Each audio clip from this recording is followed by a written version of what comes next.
Good morning. This is a Harbor Freight grinder that I got 20 years ago, and it was given to me because it didn't work. And of course, me being a pack rat, I of course took it 20 years later.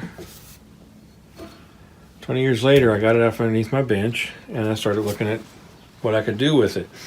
First thing I thought is I'm going to take this apart, look at the motor, find out what's wrong with it. And I thought, let's go an easier route. So I took the bottom off, and a wire was loose.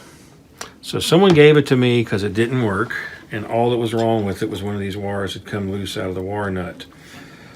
And somewhere in the past, this had broken off, one of the legs, which is no big deal. As you can see, it's kind of rusted, but it is 20 years old.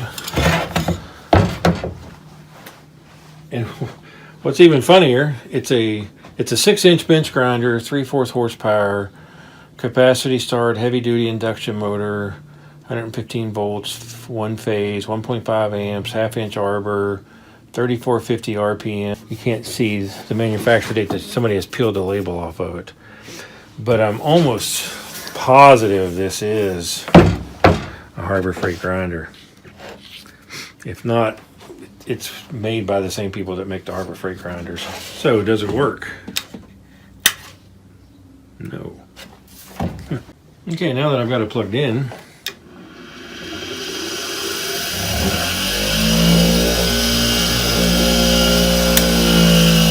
than the fact that it needs bolted down, works fine. Has no more vibration than the new one. So after 20 years, it's not gotten any worse. These look messed up, but the grinding wheel on that side was broke, and I don't have one to put on it, so I'm not that worried about it. I'll probably end up taking one off the new one and putting here, and then putting a wire brush on the new one. Okay, so 20-year-old Harbor Freight grinder, just had a loose wire. Most certainly usable now. This stone is pretty rough. It's also a 36 grit. I'll have to put something on this side so that I can use it. But for someone to give it to me because it didn't work, I think it worked out pretty good. So this is, to me, this is proof that the Harbor Freight tools don't burn up, don't break, are almost as good as something you'd pay a whole lot more money for. So for the lot less money, I can put up with a lot more problems. So if you like the channel, please subscribe. Thanks for watching.